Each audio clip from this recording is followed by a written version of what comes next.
मासिक परीक्षा माह अगस्त। कक्षा 10। विषय विज्ञान। अंक 20। प्रश्न 1। सही विकल्प चुनकर उत्तर लिखिए। एक निम्न में से कौन सा पदार्थ लेंस बनाने के लिए प्रयुक्त नहीं किया जा सकता? 1. जल, 2. कांच, 3. प्लास्टिक, 4. मिट्टी। उत्तर 4. मिट्टी। 2. किसी बिंब का अवतल दर्पण द्वारा बना प्रतिबिंब आभासी, सीधा तथा बिंब से बड़ा पाया गया। वस्तु की स्थिति कहाँ होनी चाहिए? 1. मुख्य फोकस तथा वक्रता केंद्र के मध्य। 2. वक्रता केंद्र पर। 3. वक्रता केंद्र से परे। 4. दर्पण के ध्रुव तथा मुख्य फोकस के मध्य। उत्तर 4. दर्पण के ध्रुव तथा मुख्य फोकस के मध्य। 3. आकाश के नीले रंग का कारण है। 1. प्रकाश का प्रकीर्णन। 2. प्रकाश का विक्षेपण। 3. प्रकाश का अपवर्तन। 4. प्रकाश का परावर्तन। उत्तर 1. प्रकाश का प्रकीर्णन। 4. मानव नेत्र के जिस भाग पर किसी वस्तु का प्रतिबिंब बनता है वह है। 1. कार्निया, 2. रेटिना, 3. पुतली, 4. परितारिका। उत्तर 2. रेटिना। प्रश्न 2। रिक्त स्थानों की पूर्ति कीजिए। 1. गोलीय दर्पण की फोकस दूरी उसकी वक्रता त्रिज्या की आधी होती है।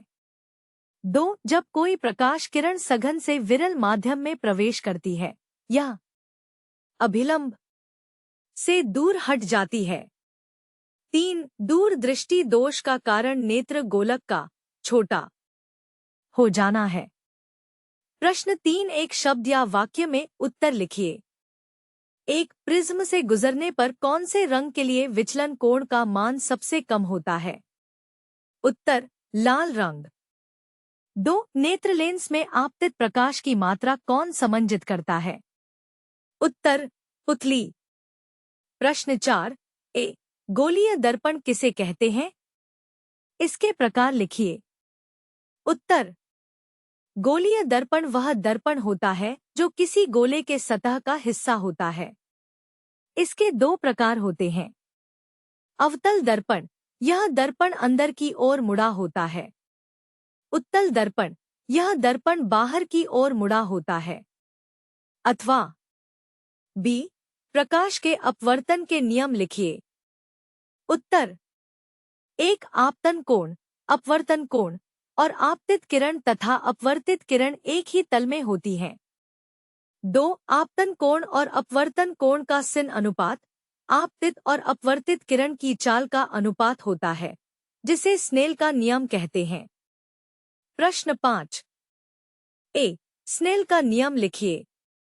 उत्तर स्नेल का नियम कहता है कि जब कोई प्रकाश किरण एक माध्यम से दूसरे माध्यम में प्रवेश करती है, तो आपतन कोण का साइन और अपवर्तन कोण का साइन का अनुपात एक स्थिर मान होता है, जिसे आपतन माध्यम और अपवर्तन माध्यम की आपेक्षिक अपवर्तनांक कहा जाता है।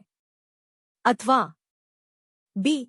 कोई प्रकाश किरण एक पारदर्शी माध्यम से दूसरे पारदर्शी माध्यम में प्रवेश करते समय अपना पथ क्यों मोड़ लेती है?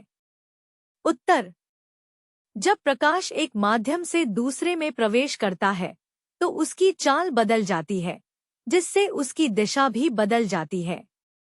यह घटना अपवर्तन कहलाती है। प्रश्न 6। ए. अवतल एवं उत्तल दर्पण में विभेद किस प्रकार किया जा सकता है? उत्तर अवतल दर्पण, यह दर्पण अंदर की ओर मुड़ा होता है और यह प्रकाश को एकत्रित करता है। उत्तल दर्पण, यह दर्पण बाहर की ओर मुड़ा होता है और यह प्रकाश को फैलाता है। अथवा बी.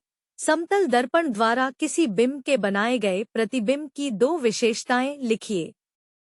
उत्तर 1. प्रतिबिंब वस्तु के समान होता है, आकार और दूरी।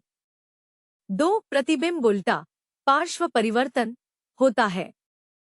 7. कांच के प्रिज्म द्वारा श्वेत प्रकाश के विक्षेपण की प्रक्रिया का वर्णन कीजिए। जब श्वेत प्रकाश कांच के प्रिज्म से गुजरता है तो वह 7 रंगों में विभाजित हो जाता है। इस प्रक्रिया को विक्षेपण डिस्पर्शन कहते हैं। प्रिज्म की त्रिकोणीय आकृति के कारण विभिन्न रंगों के प्रकाश की किरणें अलग अलग कोण पर मुड़ती हैं। इस प्रक्रिया में श्वेत प्रकाश में सभी रंग बैंगनी, नीला, हरा, पीला, नारंगी और लाल होते हैं। जब यह प्रकाश प्रिज्म में प्रवेश करता है तो प्रत्येक रंग की किरण अलग अलग मात्रा में मुड़ती है। बैंगनी रंग सबसे ज्यादा और लाल रंग सबसे कम मुड़ता है। प्रिज्म से बाहर आने के बाद हमें 7 रंग अलग अलग दिखाई देते हैं, जिससे इंद्रधनुष जैसी आकृति बनती है। अथवा कोई डॉक्टर +1.5D क्षमता का संशोधक लेंस निर्धारित करता है।